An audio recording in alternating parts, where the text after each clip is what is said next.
Hey guys, Romie here. Please like, comment, subscribe if you're a first time viewer. If you're a returning viewer, thank you. And please like and comment on this video. This is my recap review for the one, the only Greenleaf, Season 1, Episode 10, March to the Sea. The episode starts off where it left off with the pivotal moment of Bishop shooting Uncle Mac. We're not calling him Uncle Mac, we're calling him Mac. Because calling him Uncle Mac, no. So, when Bishop shot Mac, it was official. He shot him, but he grazed him. We were thinking, oh crap, how is this going to go? What's going to happen here? He grazed him. Grace comes in, takes the gun away from Bishop. Of course, Lady Mae comes in, and she attends to Bishop, to Mac. And I'm thinking, wait a minute now. Wait a minute now. What is really going on here? I am lost. I am confused. Lord Jesus. Why is she attending to her brother when she just found out that her brother... But they both said, you know, can you give us a minute? Grace is trying to call the police, trying to call an ambulance. But they're saying, no, give us a couple of minutes. And it was just like, both of you need to leave now. You need to go now. Do you hear me? Do you hear me? And by the way, Lady Mae does have blood on her hands, literally, when she touched Uncle Mac. So they both give them a look like, are you serious? But they still leave. They still leave. They're very over it. For a moment, Lady Mae was like, little girl, did you shoot your uncle? I'm thinking, do we care if she did? I mean, I don't care if he's your brother. That's your daughter. Start acting like that's your daughter. That's what I'm more concerned about. And they leave the office, they storm out, and Lady Mae's trying to blame this whole situation on Grace. And it's just like, well, you know, all of this wouldn't have happened if you didn't come back.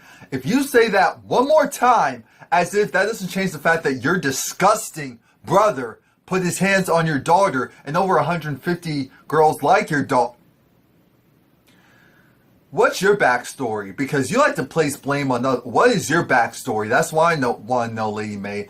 Noah comes out of nowhere and wants to see how they're doing. It's just like, yeah, I heard a shot. What's going on?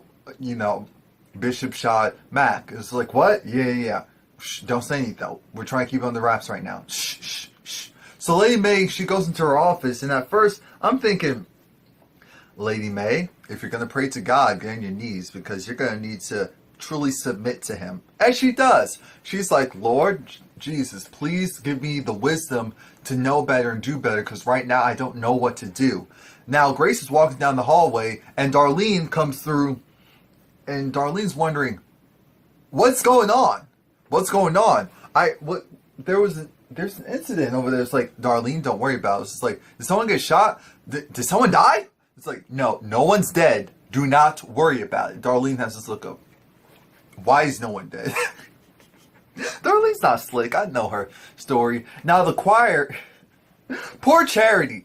Like I've been saying in the past couple episodes, Charity has to actually be, even though Grace may be seen as the black sheep, Charity, is she the middle child or something? Because it almost feels like that. She is ignored. No one filled her in that not only is the wedding over, she also doesn't know that, of course, her father just got shot. But Charity is singing her heart out, you know, practicing for this wedding. And everything's going well. She's excited. Everyone's excited for her. Lady Mae comes through and it's just like, okay, little girl, what are you going to do? What are you going to do? Because I can't have you go and make things any worse. You sucked your father into this web of confusion. This is all your fault. And it was just like, but you knew this would happen. You knew that if you were to tell him, all of this would happen, and you said something anyway. I'm thinking, you sure? I'm glad she did. Because you're a horrible mother. You are a horrible example of a mother. Did you have a mother? Oh yeah, that's right. You did. Let me stop. I think I'm going to hurt some feelings if I keep going any farther. But you know the thought process that I'm following right now. So they go back to the office, and it's just like, okay, I can't Grace, I can't have you call the police. Why can't you have me call the police? No, do not call the police. I'll get in trouble if you call the police. This is Bishop talking now. Grace is like, I don't understand. You're right. You don't understand. Don't call the police. I'm thinking, Grace, don't call the police. One side of me was like, call the damn police. Let the secrets flow out. The other side was, don't call the police. We can cover this. No, screw that. We've been covering things up for way too long when it comes to this congregation, when it comes to this church, when it comes to this family. Expose them. Expose them. Now, she goes and calls the police. And as we know, Mac has done a lot of dirt on the behalf of the church and for Bishop. So the whole thing is, if you call police, they're going to comb through the church like they've never done before. And they will find out what they're trying to hide. So that's why Bishop was trying to keep it secret. But they haul him off to jail. They put Mac on a stretcher. And I was disgusted. I'm like, so you guys really couldn't strangle Mac while he was on that stretcher? I don't care if there's all those law enforcement. But I'm thinking, wait a minute, we're in church. We're in church. None of this should be happening. Like, what's really going on right now? What is really going on? And you have Darlene. She's trying to console. Well, she stands next to Lady Mae, as in, I understand this must be hard for you. I have no idea what's going on. Fill me in. We're back at the house, and Jacob, he goes... They're having a little family time, him, Carissa, their son, and so he wants to go and kind of invite Zoe. He opens Zoe's room, and at first it was like, Lord Jesus, if Zoe is exploring herself, I'm going to be done. I'm going to be done. But no, she was reading. She was reading. I was like, okay, was she snoring some more Adderall? Like, what? What's the problem? Because Zoe's just like, what are you doing? Get out! Get out! I'm thinking, okay, little girl. These kids on this show, they do a little bit too much for me. I'm thinking, I almost want to say, who are their parents? Because they're doing a little bit too much. So Jacob's just like, what is wrong with her? Carissa's like, I'll go and talk to her. Us girls got to sit together. Now, Grace gets a call from Sophia. She gets a call from Sophia. As she's talking to Sophia, you have Uncle Mac on the stretcher looking like he got away with something. I'm like, why did that bullet have to graze his arm? Why couldn't it go a little bit? If Uncle Mac gets away with this, I am done. I am done. And Grace didn't inform Sophia about any of this, about Uncle Mac and his wandering eye, hands, vibe, everything. So she had to learn that from Zoe, remember. So she brings it up. It's like, so why didn't you tell me? Why didn't you tell me about Uncle Mac? I've been on the same roof with this guy. And I agree with her. I absolutely agree with her. Because I'm thinking, this was a horrible decision. Horrible decision on your part, Grace. You put your daughter in danger. And that's what I was saying this entire time. These past 9 episodes up until this 10th episode. You put her in so much... And then Zoe... I can't rock with Grace when it came to that decision. No. Mind you, the secretary, the young girl who is one of the church people's niece or daughter, she's just like, what's going on? And I heard the dun, dun, dun, dun, dun, dun, dun. I think she was watching Basketball Wives. I think that was either the Basketball Wives or Love and Hip Hop music theme song. This girl, you could walk in with... let me not even put that thought out there because it's actually happened nowadays.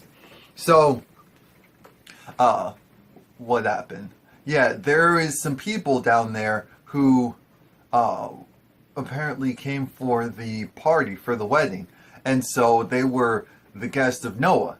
And that was the other reason why Sophia called, because to let him know.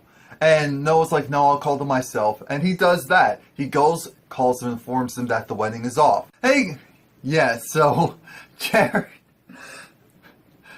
finds out that the wedding is called off. Now remember, she's supposed to be singing in this wedding, so she's perturbed as to how in the world is this possibly happening. Isabel goes, gathers all of her things from her place with Noah, and she's with her mom, and they say one final goodbye, or so we thought.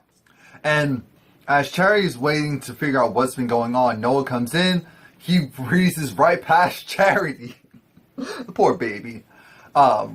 Then Grace comes in, and Charity stands in front of her because she needs to know what's going on. Grace, again, is also trying to basically ignore Charity, and Charity's like, wait a minute, why you guys always do this? Now Kevin comes next to Charity. Jacob's just like, yeah, so what's currently going on? It's just like, do I need to go and bail him out of jail? Do I need to go to the jail to see Mom? It's like, Mom's in jail, what's going on? It's like, no, Mom's not in jail, you idiot. It's like, what's going on? It's like, no, don't worry about it, we have it covered. It's like, hold up. Why is it that I'm always the last person to know anything? Why don't you guys ever tell me anything? It's just like, see what you're doing right there? That's why we don't tell you anything. Because you constantly overreact. You don't know how to handle yourself. And Jacob leaves. Egg on your face. I'm like, that's not how you talk to your sibling. That is not how you talk to your sibling. And now Grace has to go and explain to Sophie that, you know, of course, I love you dearly. I'm sorry I didn't tell you. And Sophia's just like, okay, so what was the real reason? Were you afraid that I was going to go and run to Dad or something like that? Or maybe that's what she brought up. And long story short, Sophia actually did do that. She called her father. And so we're going to finally learn about Ray. Great name. We're going to learn about Ray, or learn a little bit about Ray. Grace was just so happy. She was just saying, though, that she brought her there because she was so happy to have her there. She is the light, the shining beacon of hope in her life. Hope. Of faith. And so that's why she didn't want to risk that. I'm thinking that's cute and all, but I mean, Mac, her being around Mac, I still don't approve. Now, it looks like Carissa and Jacob, they're definitely doing better. They're doing better. They actually look like a married couple. Carissa talked to Zoe, and basically Zoe doesn't really feel comfortable right now. I'm thinking, even though Carissa said, you know, it had to do with Mac and just like all the information coming out, and she not being truly comfortable around maybe older men right now. I'm thinking the reality is she probably was more so uncomfortable with the fact that she wasn't informed about Mac, and it's like, how could you have your daughter around a man like that? So if that's the real case, then I agree. I absolutely agree. Never. Even someone I wouldn't, even someone who I disliked, I wouldn't have them around someone like... Noah is sleeping in his bed and Isabel pops up. Now we got another one of these infamous, it's light outside, so I'm going to go and say maybe it's lunch. No, it's morning time. And everyone's there except for Bishop. He's still in jail.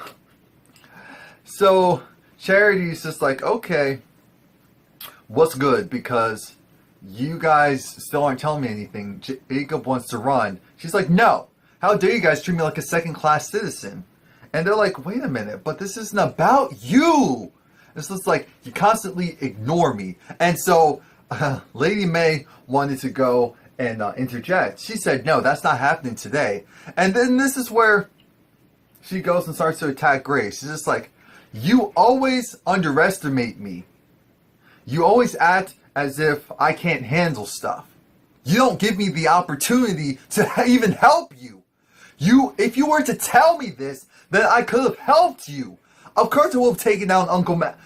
And I can see that. Charity, she actually seems like a good person. She, again, I wouldn't be surprised if she was the middle child, because she acts like stereotypically what a middle child is.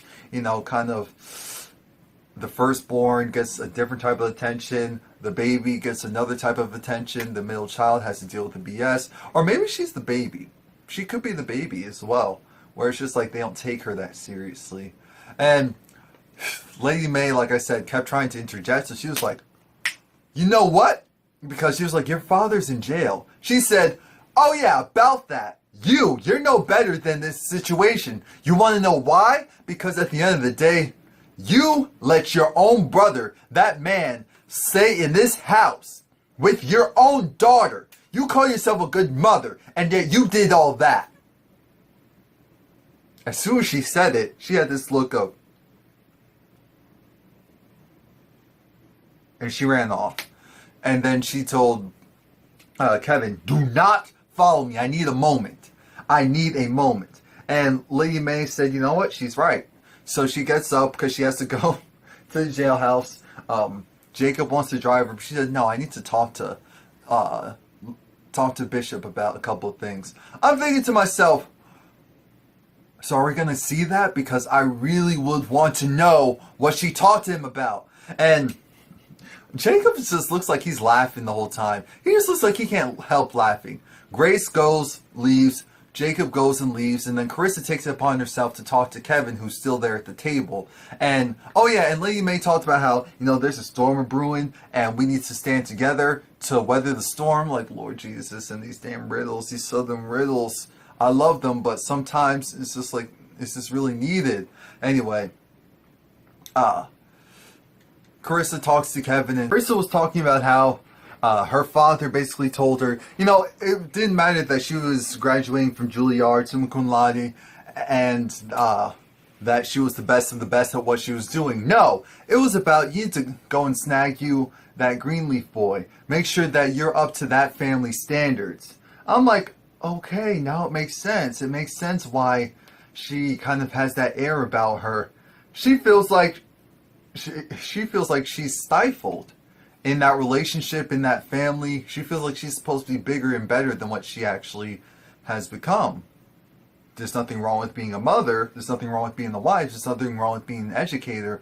But she had bigger plans for herself. So now I understand her more and why she acts the way that she acts. Excuse me. Yeah, sorry about that. Kevin, when she walked away, had this look of, because she just talked about living in your truth and all that. And as we know, that's something that Kevin has never done a day in his life. Isabel essentially tells Noah that, here's the thing. She still loves him. She wants to try and work it out. She's going to go and stay with her mother during spring break. Because remember, she's a teacher. So she'll stay with her mother during spring break. And then they'll give it a chance. She feels like he doesn't really love Grace. I disagree, but he loves the thought of Grace. I can agree with that, the past. But she said, no, we're in the future. We're in the present. Tomorrow's the future. So you need to go and get over that. So she gives him a kiss. And then she slaps him. It was just like I was like, oh, okay. Did he enjoy that? I don't know why. That's the thought that came through my head. Now, mind you, they're eating, the deacon's board is eating this wedding cake. They're eating the wedding cake that Mac bought. They don't know that, though. And Grace, I'm not sure if Grace knew that. I just know that Grace didn't eat any of that cake. So maybe she did. And they're trying to figure out what their game plan is because they know that it's going to be hard for them to accept Bishop back because at the end of the day, there was a shooting. There was a shooting outside the church. There was a shooting inside of the church, and he was involved. So how is the congregation going to feel safe having someone who's done something like that? Next thing you know, the man of the hour, Bishop, comes through with Lady Mae, and he's pretending like everything's great. No, he addresses the fact that, you know, he spent some time in jail, and he had a lot of time to think, he had a lot of time to pray, and so he thought the best thing to do is to come back and have business as usual. But the first thing he needs to do is kick Grace out of the meeting. Grace had this look of, oh, this can't be you. This has to be her, Lady Mae. And they're looking at her like, are you sure? But she didn't do it. How are you going to have the... Because part of the conversation was they're trying to figure out who's going to go and be the deacon, who's going to go and deliver the sermon for Sunday. Because they were thinking of reinstating Jacob. I'm thinking, you have a Greenleaf right there. Come on now. But then again, she wouldn't do a good job right now. Not with everything that's going... Or maybe she would. We haven't seen her preach yet. That's my one thing. We haven't seen her preach. I want to see Grace preach. And I heard like, wait a minute. You realize you have a meeting to go to, right? No, she does not.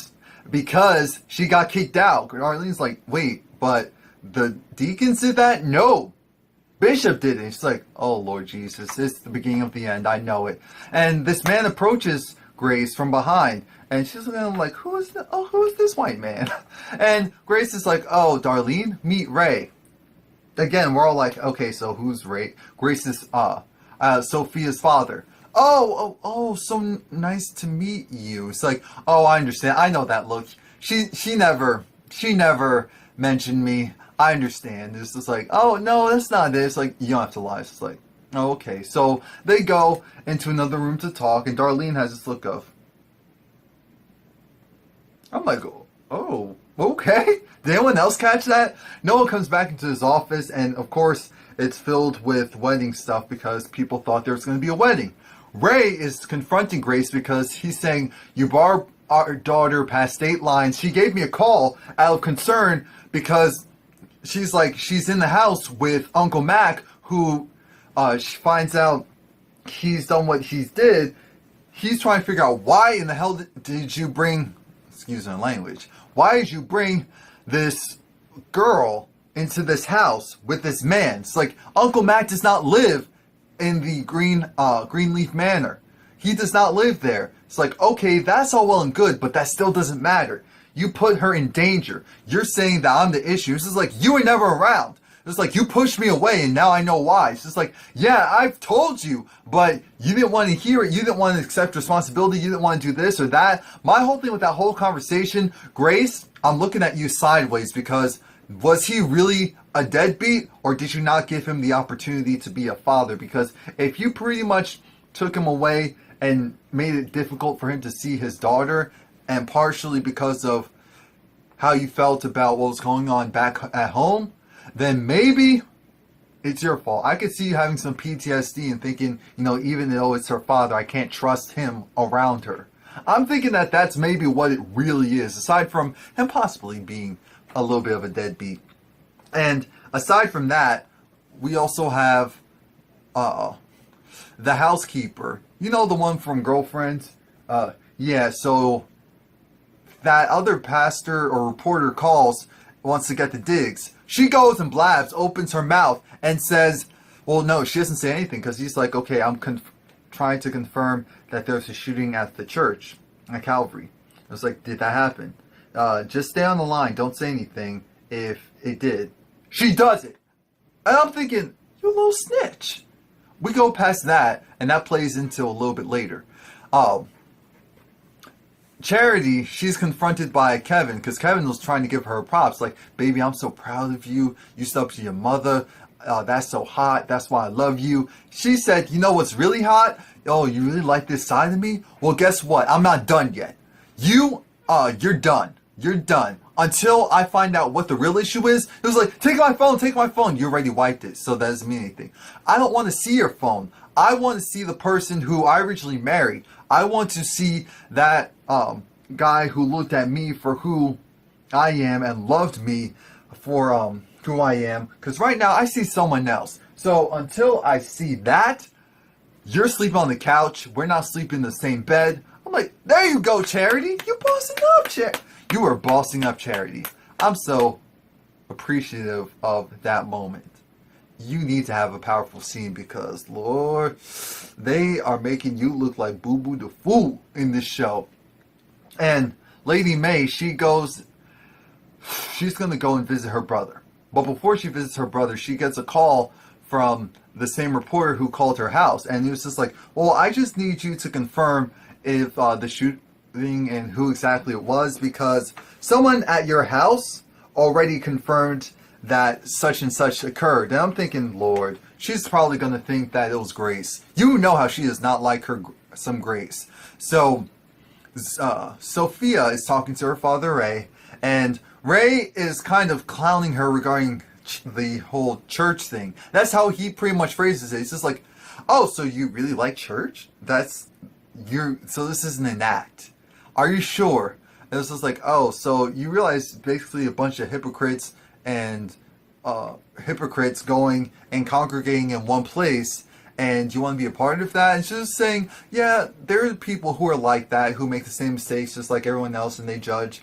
But I actually go back because I feel uplifted. My spirits are high, and compared to when I was home in Arizona, it was bad because I would go on Sundays instead of church to the mall, and I would hang out with my friends, and after it was done, I would care about really vain things about, how I looked, the drama that was going on, what did people think of me, oh, I should have bought this, I should have bought that, and those thoughts would just plague and consume me to the point where I would get insomnia. And so on Monday, I would be super tired because I was worrying over really insignificant things. So, long story very short, she wants to stay. Her father realizes that. We'll see if he allows her to or not. But she's very appreciative that he actually showed up. Now, Grace tries to go and talk to Bishop, but Bishop doesn't want to talk to her. His assistant's actually doing her job for once. And it's just like, you can't go in there. He doesn't want to talk to you. He's just like, he doesn't? No, he doesn't. Why he doesn't is the interesting part. Now, Lady Mae is talking to, what's the dude's name? Mac. Lady Mae's talking to Mac because she needs to let him know, I prayed long and hard. You are my brother and all of that, but what you did to my daughter, to those other girls, is unforgivable. God, please forgive me because I cannot forgive him. And I'm thinking, this is real. This is real. And I appreciated that so much because she hovered over him. So it's like, everything that you've done that I wasn't aware of, that I maybe turned a blind eye to, I'm disgusted. I'm disgusted with you. You need to go. You will be handled. I will not give you forgiveness. I cannot forgive you regarding this disgusting situation. You are dead to me. Bye. That is... See what I mean? I can like you every once in a while. And Grace goes and talks to Ray. And Ray's just like, look, I may go and get custody because you lied. You put her in danger. I can't just sit back and do nothing and let you do whatever you want. Lady Mae is just like, what will be, honey. We'll weather this storm together. And Kevin is officially on the couch. Mavis is like, okay, so what's the game plan? Because I heard you did good today. And Grace is wondering because Grace realizes she did all of this, but she might lose her daughter in the process. So what is she going to do? Where is she going to put her real focus on? That was pretty much it. Please like, comment, subscribe. Let me know what you think. I love how we're getting everything at once. It's just all coming out.